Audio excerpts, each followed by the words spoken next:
What is going on, guys? Welcome back to another episode of the No Name Podcast. It is your boy Rich, Young Rich, back again with another episode today. Again, just gotta adjust my mic, make sure it looks right to for you guys to see.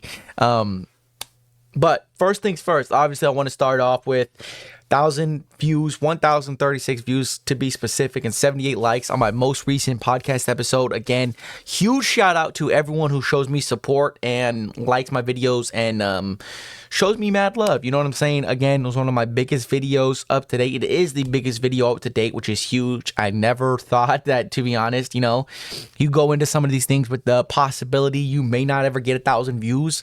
So the fact that I got 1,000 views and an extra 150 subscribers, is a huge deal. So again, I want to appreciate everyone who's been supporting my content, subscribing to the channel, watching my stuff on Spotify and Apple Podcasts, to people who are following me on Twitter and checking out my stuff from there. Again, couldn't be more grateful that we're going in the right direction. I got people following me on Twitter, keeping up to date with my Twitter notifications and when I post and upload videos. So again, it's a blessing to see. It's one of those things you always start posting this content related stuff, especially a podcast where you have to sit out here and get into a discussion and speak your opinions, and it can go good, it can go bad, and to see this much support this early, it's truly great to see, and I appreciate every single one of you who spends their time to listen to my videos, to look at my TikToks, to follow me on TikTok, and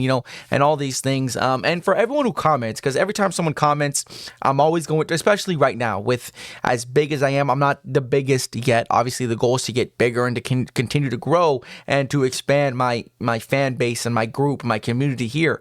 But every time someone comments, I'm always sure to comment back, especially when it's not like I'm getting thousands of comments right now. So every single comment I get, I appreciate it. I always reply and have little conversations going on in the comments for those few who do comment. So again, if you do comment, I will make sure to reply, especially right now. I enjoy responding to people, listening to their opinions, listening to how you guys feel about certain things. So again, keep it coming. Let's continue to grow and improve. And day by day, let's improve this thing. And for those of you who don't know, I just started a second channel, which is for the casual fans or people who like 15 to 20 minute long videos, discussing more things in depth, in detail.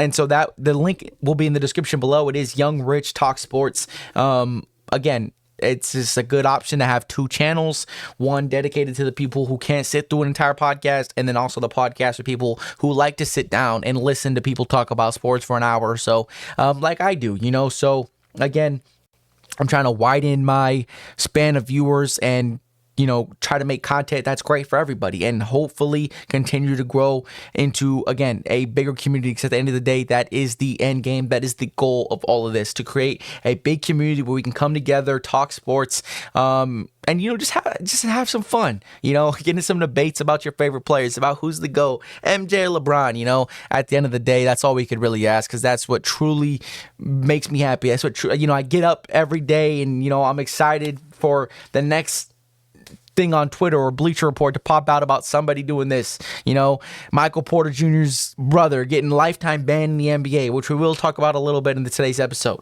But first things first, for those of you who did not watch the playing game or have not been keeping up to date or have been watching the box scores or the highlights until the actual finals or it gets deeper into the NBA playoffs, I will recap it for you today. Obviously, the Los Angeles Lakers ended up pulling off a close victory. I mean, we almost blew a 16-point lead, 20-point lead.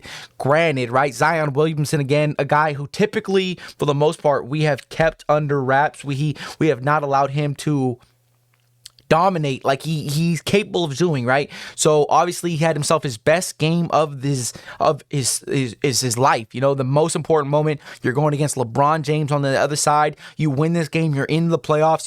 You finally have a chance to perform in the postseason as a healthy roster, right? You go out here and you drop 40 points, but unfortunately, obviously, as disappointing as it was, he ends up leaving with a hamstring injury, walking off the court with about 2 minutes left. in a situation like this where you also have Brandon Ingram not playing, not closing out the game, whether it was due to minute restrictions, whether it was due to poor play, him also dealing with injury, it sucks to see for the New Orleans Pelicans fan base because you've been in this situation where you're sitting on the edge of competing in the playoffs, making deep playoff runs. You have this team, you're still trying to create a identity as a team, as an organization. You have great players. You have Zion Williamson, Brandon Ingram, CJ McCollum, Herbert Jones, Trey Murphy. You have these great players and you would like to see them get into the playoffs. Obviously, listen, you had me on my heels. I started freaking out and just couldn't believe it looked like we were about to have an absolute meltdown. Obviously, did we benefit from Zion Williamson getting hurt and leaving the game? Yes, 100%. He was playing remarkable. He was playmaking. He was scoring, but that's basketball at the end of the day. Stuff happens. Obviously, as a New Orleans Pelicans fan, you would hope to see Zion stay healthy and stay in the game. But, I understand it, right? I'm that guy I'm sitting here and I'm saying I want my guys to play through injury if there is something, if it's possible. If you're going to go out there, play injured, and you are going to hurt the team more than you're going to help the team, that's a situation where I'm okay with you sitting out, right? But at the end of the day, obviously, we want to see people compete. We want to see people play through a little bit of injuries.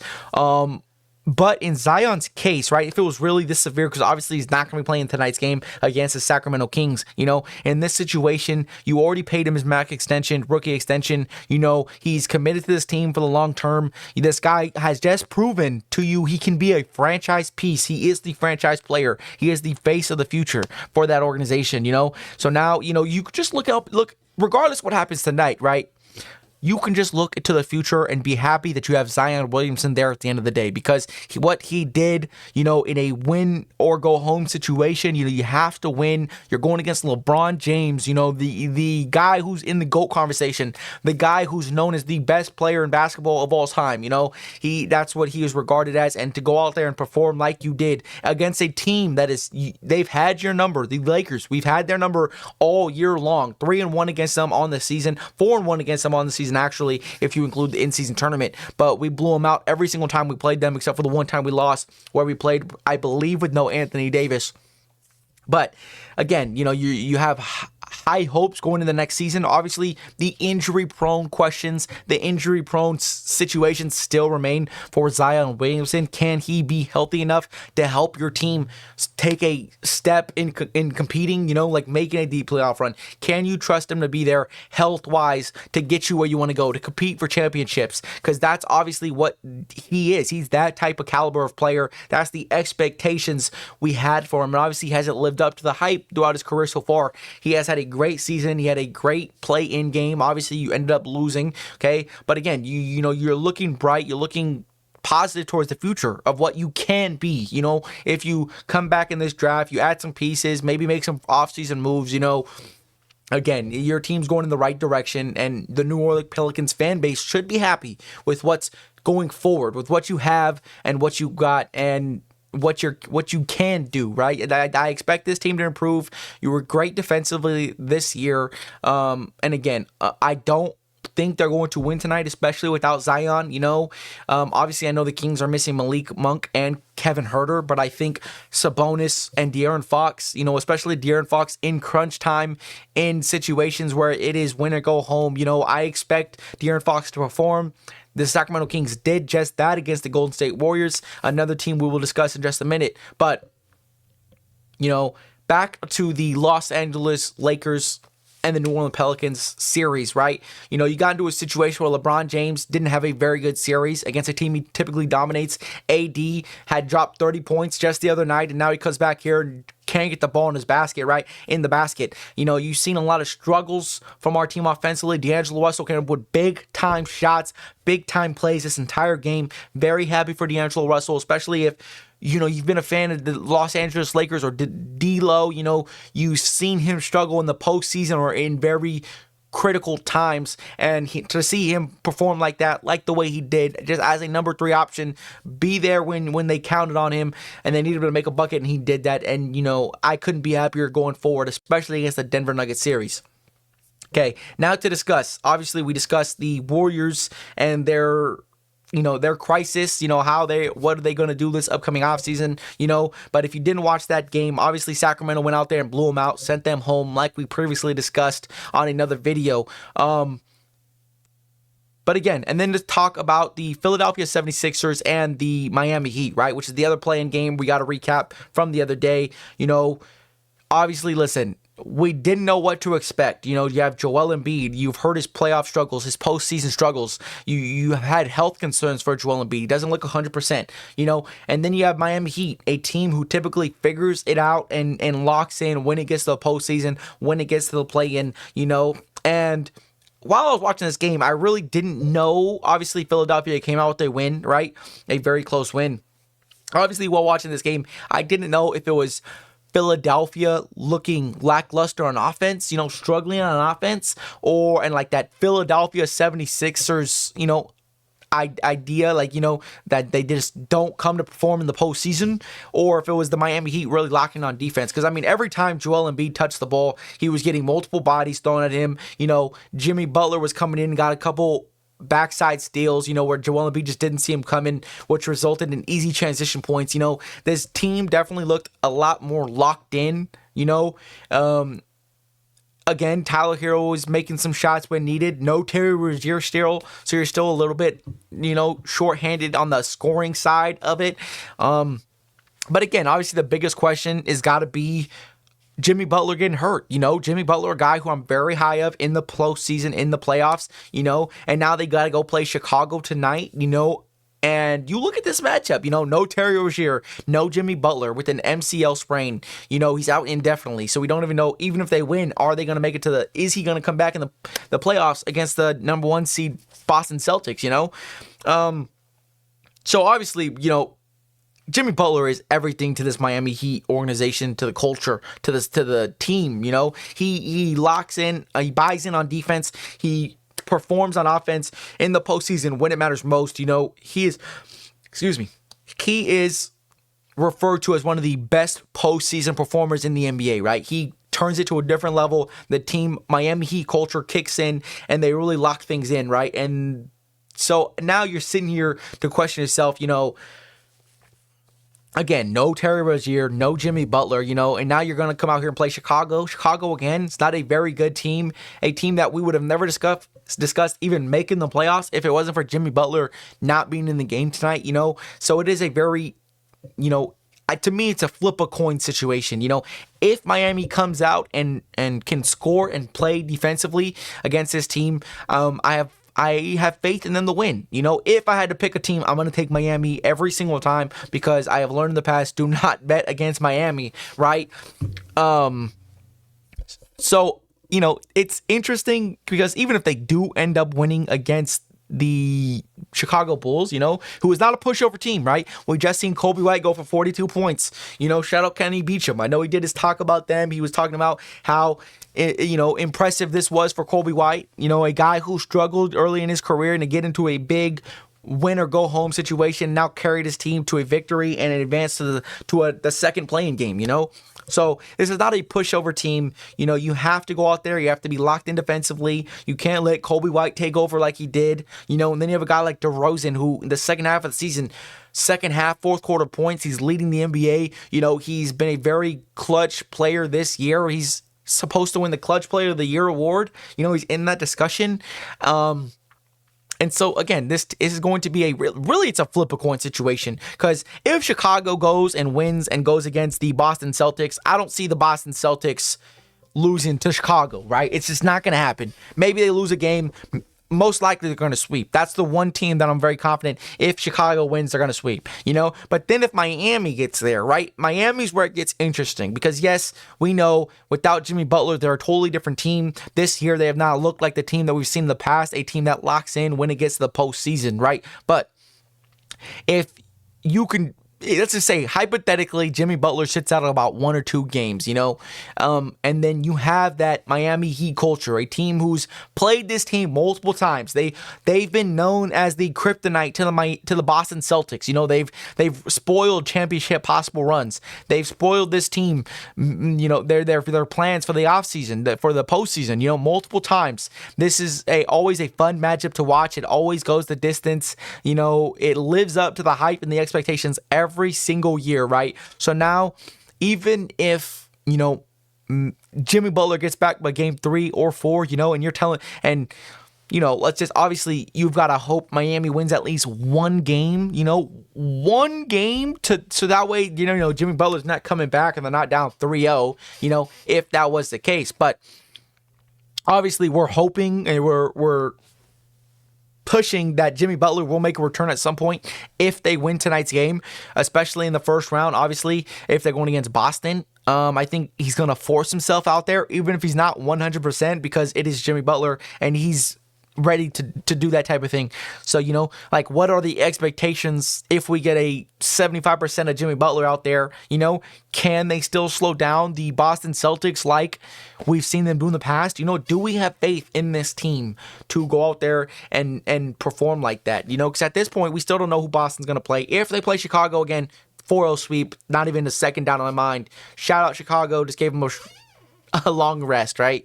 But if Miami wins, that's when it gets interesting. That's when you can start seeing some storylines building up. Some players hit it to a different level because we've seen this rivalry, these past 3 or 4 years. We've seen how crazy it gets. Players step up. The Miami Heat culture, them buying in. Caleb Martin, Gabriel Vincent, Max Strus, these guys, role players last year who stepped up and played key, crucial roles in this run, But again, no Jimmy Butler. How do I feel? So, on an unbiased and I'm going to assume what we've seen from Miami Heat this year, and if Jimmy Butler would to miss 2 or 3 games, I'm taking the Boston Celtics in a sweep. And at most, Boston in 5. I think there's no team that can come out here, especially a unhealthy Miami Heat team, is going to go in there and not going to do the things we've seen them do to Boston previously. So again, Boston, I think they're going to go to the second round regardless of what happens, regardless of the circumstance, especially with a Jimmy Butler injury. So here we are. We are going to be predicting the first round matchups for the NBA playoffs. And then first, we're going west to east from top to bottom. Obviously, we got OKC, right? OKC, whether they play Sacramento or the New Orleans Pelicans, again, same situation like I was saying about Jimmy Butler. If you play the Pelicans and you don't have Zion Williamson out there for about 2 games, maybe 3, I'm taking OKC in this series 100%. I'm not going to say they're going to go out there and sweep them because I think there might be possibly room for mistakes, being a young team in the playoffs. First time in the playoffs. Second time for SGA, but first time in the playoffs for this young team. Chet Holmgren, young, second-year guy, technically a rookie. Jalen Williams, J-Dub, second-year guy. The other J. Will, second-year guy. Josh Giddey is going on, year 4, year 5? So this team is very, very young. So I just want OKC, whoever they play, I want them to go out there and perform. Because even if they lose the series, if they get upset by, let's say, hypothetically, Sacramento, because that's who I think is going to win tonight's game. I got Sacramento over New Orleans. But even if hypothetically OKC goes out here and gets swept or loses in 5, loses in 6, whatever, right? I'm not going to feel any different type of way about the OKC Thunder because it takes time to get to these championship teams. The last time we see a young Thunder team, specifically a young team, but also happened to be the OKC Thunder, was Harden, Westbrook, and KD when they made those runs. They became a contender every single time they stepped on the court. Okay. And so I expect just for them to go out there and perform, get some experience. It's the playoffs at the end of the day. Go out there, get some experience. One of the youngest teams. You have nothing to lose. There are no standards for you. You already beat expectations. You met the standards already for what we expected this season to be, right? You became the number 1 seed in the West. You have an MVP caliber player in SGA. J. Will is considered a top 30 player in the NBA. J-Dub, right? Josh Giddey, again, a guy who is started to hit his threes on a consistent basis. Chet Holmgren, who would have been Rookie of the Year if Victor Wembanyama didn't exist, right? So Again, I have high expectations for this team. I don't expect them to win the finals this year or go on a deep run, right? I would love to see them do it, right? Because I love that team. I love OKC. I love Shea. I've been a big Shea fan for a very, very long time. I love J-Dub, obviously. And so I just want this team to go out there and perform, right? Go out there, play with no weight on your shoulders, no pressure, because there is none. If you go out here and have a bad series and lose in the first round, nobody will care, right? Minnesota, it took them some years. They've been getting bounced in the first round for years and years, right? It took 3 or 4 years of being getting bounced in the first round, not even making out the playing game, you know? So again, it takes time for this type of stuff to happen, and their future is so bright that it's not anything to worry about. There's nothing to worry about for this team, right? Regardless who they play. And then we got the Lakers and the Nuggets, right? Lakers and the Nuggets, you got the 2 versus the 7. Obviously, listen, I've discussed this previously. We discussed on the last podcast episode, right? The Los Angeles Lakers versus the Denver Nuggets. And the Denver Nuggets are heavy favorites, as they should be. You know, we haven't beaten them once this entire year, you know. Jokic has owned us, right? Jokic is averaging a triple-double when he plays against Anthony Davis. Jamal Murray, his playoff performance last year was historical, right? I mean, listen, if there's anything I got to take from this series, is there a little bias in what I'm about to say? 100%. 100%. Am I that delusional Lakers fan that thinks we could beat anybody on any given day? Yes. I also thought the Westbrook Lakers could win a title. Why? Because I just have faith in my team to perform, and I saw the perfect ideal future and how everything was going to play out, right? So here we go. Slightly biased opinion. Slightly biased, right? But listen, Jokic last year when we played in the Western Conference Finals, all-time series. Van Gundy said it was one of the greatest performances he's ever seen from a player, right? Boom. Jamal Murray, his greatest postseason performance of his entire career, right? 2 all-time great performances against us in a very tight sweep, right? Boom. LeBron James had a terrible three-point shooting career, three-point percentage in the playoffs last year. He could not get one to fall, especially against the Denver Nuggets. I believe he made 1-3, was like 1 for like 18 in the first series going into the series against Denver. So again, and now he's shooting at a 41% clip on the season. We got some offense. We got some more consistent jumpers. We got, you know, LeBron James has been able to shoot his 3. He's been able to get to the rim at will, you know. D'Angelo Russell, 6 points per game, 13% from 3 last year. Was the worst playoff postseason performance of his career. And we know D'Angelo Russell has had his struggles in the playoffs and the postseason in big games that matter. But 6 points, 13% from 3 is as bad as it can possibly get, right? So now you're telling me D'Angelo Russell playing as a number 3 option, having a phenomenal year. I'm not expecting him to come out here top 24 a game, 30 a game like Jamal Murray did, right? But you're telling me with how he's been playing the second half of the season, we can't get 18 and 20 points a game, 18 to 20 points a game on a decent efficiency, you know? And I think he can do that, right? And you don't have to match Jamal Murray bucket for bucket because we have other players who could score. I believe we are the deeper roster compared to the Denver Nuggets. The Denver Nuggets, Christian Brown, right? He is filling the role of the Bruce Brown role and off the bench, right? Bruce Brown is a guy they had to get away. They couldn't pay him, right? So you still have your big 5, KCP, Aaron Gordon, Michael Porter Jr., Jokic, and Jamal Murray, right? MPJ. We got a little leeway here. He's just got to deal with, you know, gambling accusations around his name and with his brother, and his brother getting a lifetime ban in the NBA for the gambling scandals, right? So now there's a little bit of pressure. There's people in your ear saying, yo, you're fixing games. Yo, you're missing shots on purpose. Yo, you got your brother betting on you to XYZ. Now you have a lot of outside noise affecting Michael Porter Jr., right? So now we go out here, he's having a bad couple games, and then next thing you know, you hear it more. You know, so now possibility of outside noise getting to Michael Porter Jr., I don't know. I don't know. Shout out Nick Wright for that one. That was a very good point, right?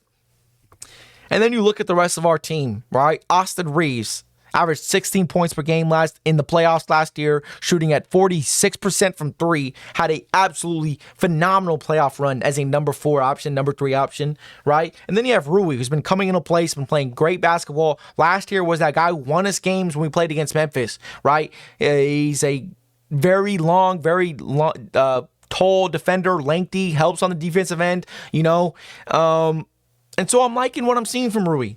And then you have AD, right? And AD has been a guy that obviously you guys know how I feel about him, for those of you who have been listening to me for a long time. AD is a top 3 center, top 4 center in basketball, undisputed. There's no argument about it. Wherever you want to rank him, he's top 4, top 5, however, right? He has better defensive statistics than Rudy Gobert, who was supposed to win Defensive Player of the Year award. Okay? Let that sink in, right? He's averaging, 25, 14, and I don't even know how many assists, and multiple blocks a game in the last 20 games since the All-Star break, since we turned it around. So even though AD is not playing at the level of AD we think he should be playing at, he's still playing some pretty damn good basketball. Right? So now you're telling me you get him. Obviously, he has a little back spasm injury. I'm not worried about it. All right? I have high hopes AD's going to go out there and limit Jokic as best as you possibly can. Right? Because, again, nobody can stop Jokic with what he can do. He'll dish the ball out and make you pay somewhere else. But I think he can limit Jokic and do the best job you could possibly do against Jokic. And then Spencer Dinwiddie, who is a guy that I don't necessarily like him closing out games and closing out lineup and closing in our closing 5, right? Trying to close out games. But he has hit big shot after big shot when he's asked of it. He has made big stop after big stop, getting crucial steals, crucial blocks, game-winning OT sending tying block against Dame Lillard when we played against them, right? And then Gabe Vincent. Gabe Vincent had 9 points the other day, right? 2 for 3 from 3. He had multiple steals and defensive stops that were just straight effort, straight Miami Heat culture effort, right? And this is where I was talking about Gabe Vincent when we picked him up. This is his time to perform. This is his time to stamp his name on what we're doing. Because Gabe Vincent, and I know a lot of people are like, dude, he has had a terrible year. Yes, he has. He was involved in trade rumors. He hasn't played all year. But the playoffs is what makes Miami Heat culture players the Miami Heat. That culture kicks in. And he showed it in the play-in on limited minutes against the Pelicans, right? He was out there hustling, making steals, hitting threes, right? So I couldn't be happier for him. And if he can give us 9 to 12 points a game and crucial stops and defensive presence, I am going to go crazy for this guy because I like the way he plays. He has not missed a step defensively, and if he can start shooting the 3 consistently, you will see him more involved in our team as the season goes on, as the series goes on. Okay, so if I had to pick, obviously you're playing Denver at home. Ideally you have to split one at home. You can on the road. You have to go 1-1 going back to LA, a place where we play good at. Right? Because if you go down 2-0, you go back to LA and then you win 2 and it's 2-2 going back to Denver, putting yourself in a 3-2 spot, very tough situation. So obviously, ideally, you have to split one in Denver. Take at least one in Denver. Okay, game 1, game 2, game 5, don't matter. You gotta win one in Denver. But I got the Lakers in 6. Tell me if I'm faded. Tell me if I'm glazing, if I'm too biased or what. I got the Lakers in 6, and I'm sticking with it. All right? Now, would I be surprised if the Denver Nuggets 1-5? No, right? I'd be disappointed. I'd be sad, but I wouldn't be surprised. Okay? So, slightly biased opinion, Lakers in 6. On to the next series. We got Minnesota versus here's for the Phoenix Suns, right? Minnesota versus Phoenix. It's going to be a great series. Obviously, going to be playing at Minnesota to start the series. First 2 games at home for the Timberwolves, right? Listen, I know Philadelphia's got KD, Devin Booker, Bradley Beal. Grayson Allen's been playing phenomenal basketball. Bradley Beal, we have not seen the same version from Washington these past couple years, right?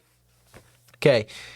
Not only do the Phoenix Suns rank dead last in fourth quarter offense this season, right? The 30th ranked team in fourth quarter offense efficiency rating. Okay. But I do not trust this team to go make a deep run. Okay. KD, as great as a performer he is, and we know he can perform, and he's just not a winner. He hasn't won anything since he left Steph. Right? Since he's left the Warriors, he hasn't won anything. He tried to do the same super team in Brooklyn. It fell apart. You can say whatever you want. Big toe on the line, or else the game would have been over. Doesn't matter. They didn't win. James Harden was injured. Hamstring. Doesn't matter. Didn't win. Right? I think Phoenix are going to win a couple games because they're just too talented to sweep them. Right? But this series could go 7, it could go 6. But listen, Anthony Edwards has been playing at an all NBA type level. He has been able to take over games. He's been able to carry his team to the finish line as the number 3 seed in the West without Karl Anthony Towns, who is a 50-41 player this year as a center. You know, Steph Curry type numbers for a center. Like, you know, he's been playing phenomenal this year, and now you get him back from injury. You get a couple, a week or about 4 or 5 days, however it is, until he gets to play again. Obviously, he's had that time to rest, because they're about to play tomorrow. But, so I have high hopes for this team. Rudy Gobert, again, defensive anchor, has helped this team be a top 5 defensive unit in basketball, and they really play defense. If you haven't watched them play, they really do buy in on defense. And then with Jaden McDaniels being a phenomenal defender, I really like this team defensively. I think they're going to really impact this team, the Suns, defensively, right? They're going to physically get to them, especially with how physical the NBA is allowed and the refs have allowed the game to get. I have high hopes for this team, right? And then you have Naz Reid, supposed to be 6th man of the year, performing as the way he is, He could light that. I've seen him multiple times give you 24 points off the bench, and he's not missing many shots, So if you're telling me you're getting that type of bench production and you're a top 5 defensive unit, you have a top 20 player in Cat, however you want to rank them, and then you have a top 10 player in Ant. And then you have one of the best defensive big men in basketball in Rudy Gobert. I love Minnesota in this series. I'm taking Minnesota in 6. And then we got the Mavs versus Clippers, right? And this goes down to, we've discussed this before in my last podcast episode as well, but we're going to go over it again, right? The Clippers with no Kawhi Leonard, whether he misses 1, 2, or 3 games, the Clippers without Kawhi Leonard are going to fall apart. They're going to lack a bit of alpha dominance that Kawhi Leonard has. And I know we've kind of struggled to see that when it comes to, especially in the regular season, when it comes to demanding more shots, putting up more shots, and proving you are that number 1. But when it gets to the playoffs, Kawhi Leonard turns into a different player. He's one of the best defensive players we've seen in the postseason. He elevates his game to a top 5 player in the postseason, right? And now you're telling me we have to trust James Harden and Paul George to go out there and win you games? I just don't see it, especially from those 2 guys. James Harden has been regressing since the All-Star break again because he got his feelings hurt. He wasn't nominated to the All-Star game or as an NBA All-Star, right? And then you have Paul George, who I just don't trust Paul George in the postseason to win you a couple games, to keep you afloat until Kawhi Leonard comes back. And even if Kawhi Leonard comes back, history tells us he's going to play 1 game and then be out for the rest of the series, right? And I hate to say that because I know it's just nagging on injuries, but it's the truth. You cannot go out here and play Luka Doncic, Kyrie Irving, and this Dallas Mavericks team without Kawhi Leonard. It's just not going to happen. Luka, when he plays the Clippers, goes absolutely nuclear, right? This guy steps up, he performs, he does Luka Doncic-like things times 2, right? And then the fact that you have Kyrie Irving playing alongside him, one of the most talented basketball players as a number 2 option, one of the best postseason performers, I like this team. And then the addition of Daniel Gafford, which has been very underrated, right? Now you have two solid big men who can play alongside Luka. They're lob threats. They can get points in the paint. They add to your defensive ability. Daniel Gafford, a guy who's been a great pickup from Washington. I said this before. I underrated him coming to Dallas, but again, him coming into Dallas has been great. You've seen more points in the paint. Their defensive rating has gone up, and now that you have him and Lively, you just have two quality big men. And then if you really need it, if Max Kleber's knocking down his shots, you go all offense, and then you run that 5-out look that they like to run, which when Max Kleber is hitting shots, that offensive rating is insane. And then you have PJ Washington and Dante Exum, who I think are just going to add a little bit to that offensive firepower. PJ can get you some shots and get you some points, and when he catches fire, he can score. Okay, and then Dante Exum. I mean, this guy has just been a great player for this team. I would like to see him a bit more involved in the postseason. Less rotation, less minutes given out to people. So I would like to see him, take over on that bench minutes. And then you still have Tim Hardaway Jr., who, if it is his night, can give you 24 points in a quarter. This team is just so explosive. If this team starts shooting their threes and making shots, it's just going to be tough for them to deal with, especially with no Kawhi. This team, the Clippers, have already struggled with defense with Kawhi the last, second half of the season. Just keep dropping down the defensive rating efficiency, and now you're telling me they're playing without Kawhi Leonard, who is known as one of the best defensive players in basketball, best two-way players in basketball. I'm taking the Mavericks in 5 here. And again, I hate to do it to a team like this, but if you're telling me Kawhi Leonard is going to miss 2 games or 3, I cannot sit here confidently and say they're going to compete. Even if Kawhi misses 1 game, I don't know if I have faith in him to be 100% dominant and dominate the way he has to be coming off like that. We've seen his previous injury history. They are going to go out there, and if he ends up getting hurt again, this team is going to malfunction. We've seen it last year against the Phoenix Suns. Okay? That's my prediction. I got I got the Dallas Mavericks in 5. Now on to the Eastern Conference. Again, I couldn't be more excited for the NBA playoffs. NBA playoffs, you really start to tighten up. You start teams playing some actual defense, and with the referees and the NBA emphasizing on more physical basketball, less foul calls, I couldn't ask for anything better. It's a great time to be an NBA fan. All right, so we're starting in the East. Top to bottom, obviously, like I said, Miami or Chicago, it does not matter. Boston is going to sweep, right? The Miami could cause them a little bit of problems if Jimmy Butler comes back, after missing 2 or 3 games. If Jimmy Butler does not play this game, it's a Boston sweep. I see no questions. Nothing to worry about if I'm a Boston Celtics fan, man. Your team is going to be okay, even if Jimmy Butler was healthy. That's the one player, a part of the big one team that's going to cause you any problems. And he's not even in the game to start the series. So, again, you caught yourself a bit of a break. Obviously, they have to win tonight, But even if you play Chicago, again, sweep. They're sweeping. It's not even going to be close.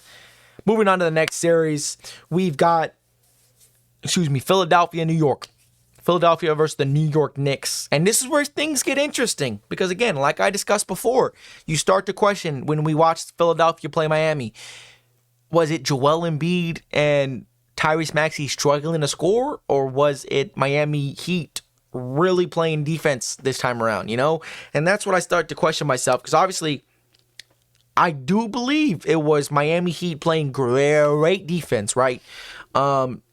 Jimmy Butler was active. He was everywhere. They were throwing a lot of bodies at Joel Embiid the entire game. So again, this team's played great, and Joel Embiid, what percent of Joel Embiid are we going to get? Is he at 80? Is he at 75? Is he going to be 90? Closer to 90? Maybe closer to 100? We don't know, because that plays a key factor on what's going to happen. And I know a lot of people would weigh in on picking Philadelphia to win this series. Tyrese Maxey, have an all-time year, career year. Kelly Oubre, a career year on efficiency and just impactful minutes. Okay, Buddy Hield has struggled a little bit, but again, I expect him to play better and perform more with Joel Embiid being back. More doubles, more attention towards Joel Embiid. Kick it out. Buddy Hield, generational three-point shooter, is going to knock down that shot. That's how I see him playing impact. Nick Nurse has done a great job coaching this team, And when you look at this team, we know the history of Philadelphia, of the Philadelphia 76ers, being not very good in the postseason. Even when they've won series before, Joel Embiid has played lackluster, has not been the MVP, top player in the league guy we've seen in the regular season, right?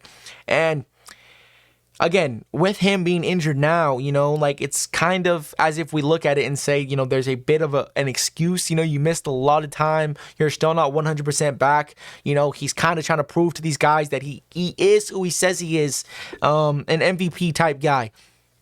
And now if Joel Embiid goes out here and wins this series and he plays 85% of what he plays in the regular season, they're going to win this series. And that's no knock to the New York Knicks, right? Because they're a scrappy team. I love the Knicks. I love Jalen Brunson. But, Joel Embiid is just that type of guy. He's that impactful. What we've seen from him in the regular season is a completely different animal. So, listen, Jalen Brunson, an all NBA type year, right? OG Anunoby, one of the best perimeter defenders we've got, and he's capable of scoring the ball. Josh Hart has just been a playmaker and an excellent key piece to this team. Triple-double, double-double alert every single night. He's going to... for what he does as a guard is absolutely insane. And when he's knocking down his shots, it makes it even crazier. The production he has, right? And then you have Bogdanovic, who has kind of gotten under the radar a little bit. But I think that's a guy that can get you some postseason buckets when needed.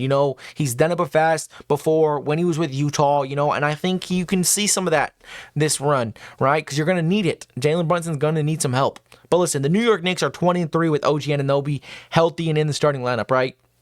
We know that run they went on when they traded for him, and I am liking this New York Knicks team for an upset. I wouldn't even consider it an upset because, again, they are the 2 seed, respectively, the 2 seed, but... no Julius Randle, no Mitchell Robinson. I know Mitchell Robinson's been in and out of the lineup recently. But again, it's just, you have a lot of injury problems for this team, right? And now you're sitting here and it's kind of like Jalen Brunson versus the world, So if we get OG Anunoby at 100%, if we get Josh Hart playing good basketball, Dante DiVincenzo, who I didn't even mention yet, who's having a remarkable, impactful year playing alongside his Villanova teammate,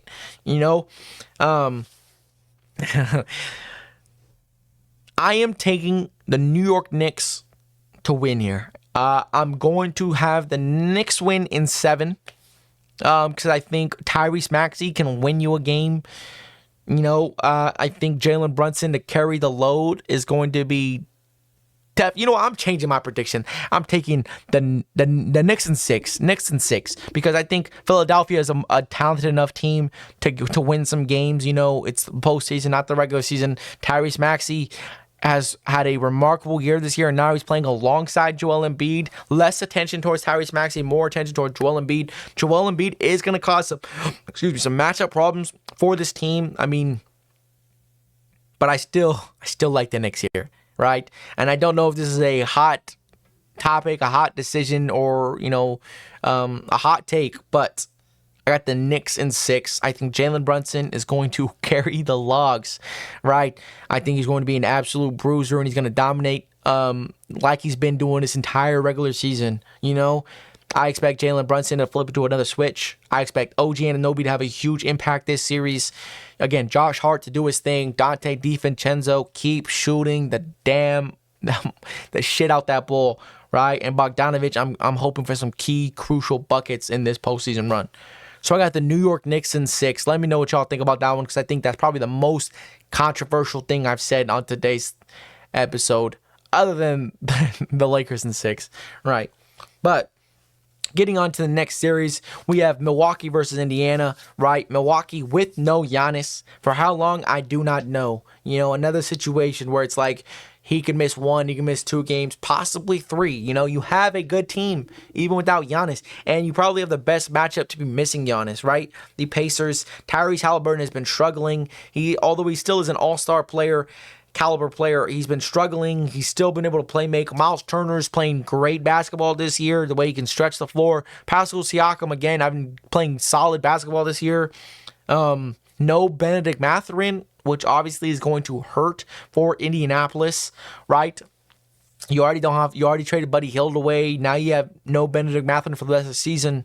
And so you're wondering where some of that scoring is going to come from, you know? Is Tyrese Halliburton going to excel into a better score, more efficient scorer this postseason run?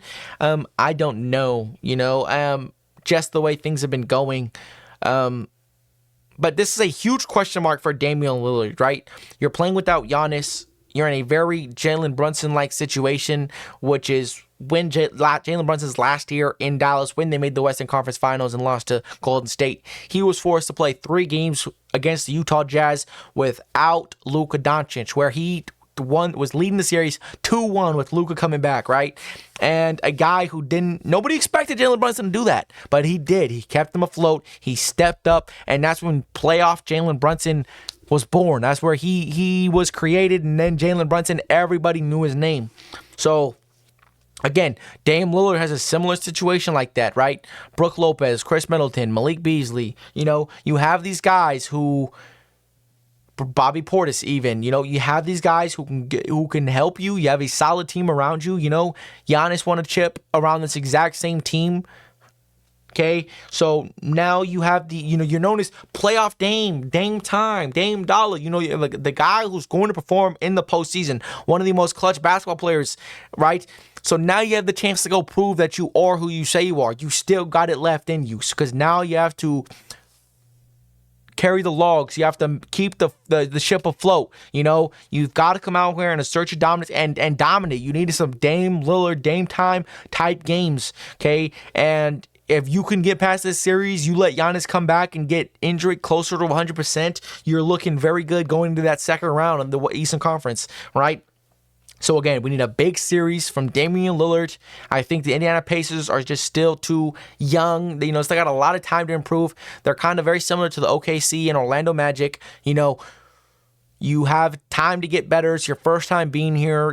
Go out there, get your feet wet, get some experience, and come back next year ready to dominate and improve on what you've already done. So again, I got Milwaukee in 6 because Milwaukee defensively has been questionable, and obviously when Indiana gets rolling, they could just score, all offense, no defense type thing. So it's definitely possible for them to win games, but I'm taking Milwaukee in 6 here. Milwaukee struggles on the road, and again, if Dame doesn't perform lights out until Giannis gets back, they could steal some games. So again, Bucks in 6. Bucks in 5. I'm going Bucks in 5. I think they're going to lose 1 game. With or without Giannis, they're losing 1 game. Dame Lillard is going to take over. Bucks in 5. All right, now getting to our final series of the NBA playoffs, last of the Eastern Conference. We got the Orlando Magic versus the Cleveland Cavaliers. Now listen, I love Orlando. Love their young talent, their young pieces. Wendell Carter's playing great basketball. Paulo Banchero, playing phenomenal basketball. Franz Wagner, phenomenal basketball. His brother playing good minutes off the bench at center. Markelle Fultz, solid basketball. Jalen Suggs, solid basketball. And shout out Jalen Suggs for being an esports Call of Duty League fan. Shout out to him. Go Green Wall. But this team plays good basketball. They play the true basketball. They play defense. They're capable of scoring. They're not going to outscore you. Their offense is not that hot that, they're going to blow you out of the water, but they're going to go out there. They're going to compete. And again, you just want to get your feet wet. You want to get some experience. You want to play some playoff games versus some playoff caliber opponents. Nothing better than playing Donovan Mitchell and the Cleveland Cavaliers, right? So you go out here, win a couple games, compete, right? Compete, build up some momentum going into next year, with how lackluster Cleveland has been looking as of late. You know, I wouldn't be surprised if Orlando can push them to 7, maybe even 6 games, 6 games, maybe even 7, right? So I expect the team to come out here and compete. Orlando is a very good team at home. They're okay on the road. Paulo Banchero has an opportunity to really dominate and put his foot on the gas in this series. Again, it just means way too much for Cleveland going into the series than it does for Orlando. And that's fine, right? For Orlando, you're a young team. If you win a series, you already exceeded expectations, just like OKC. Nobody expected you to be here, Orlando. Nobody. Except for lunatic Orlando Magic fans who, they thought they were going to be here, but nobody really knew until it happened, right? But again, Cleveland, listen, you had that situation. Jared Allen last year against the New York Knicks said the lights were too bright. You didn't come to perform. Donovan Mitchell struggled. Darius Garland struggled. Evan Mobley struggled, right? So now you get into a situation where you've got to win this game. Because if Cleveland does not win, Donovan Mitchell has already been in trade discussions, talked about potential landing spots this upcoming offseason. He will be banging on the door, begging to get out of there, right? Like we've seen him do already, okay? So he wants to compete. He wants to make a deep run, so they have to win this series. There is no way around it. Darius Garland, a guy who I was very high of, and 2 years ago when he first got his extension, has been playing a little bit down compared to what I hold him to, the standards I hold him to. But again, Donovan Mitchell, we need a big series from you. Isaac Okoro, keep doing your thing. Shoot the 3 with confidence and play defense. Evan Mobley, I would like to see you get active offensively. Keep shooting those 3s.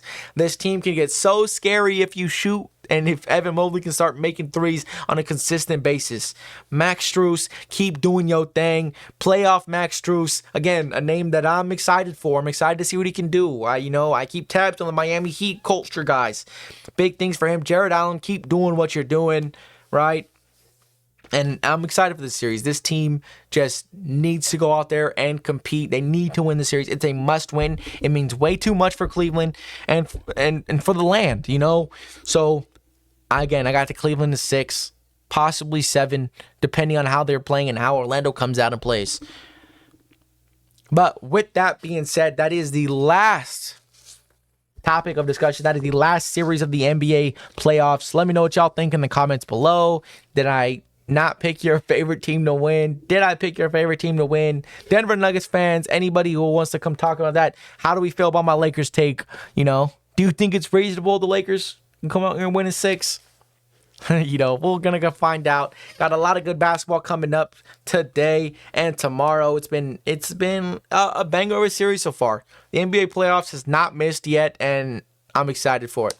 But with that being said, hopefully y'all enjoyed. Thank you again for liking and tuning into the podcast and all my content. Again, my second channel will be in the description below. Young Rich Talk Sports, second channel for more casual fans. Go check that out. Would greatly appreciate it. Again, just got 500 something subs. Road to 1K continues. Like, comment, and subscribe. Make sure to turn on post notifications. And if you're listening to this on Spotify or Apple Podcasts, make sure to follow the show. Give me a 5-star rating. I would greatly appreciate it. It'll help out the algorithm and help me continue to grow and blossom. With that being said, we out.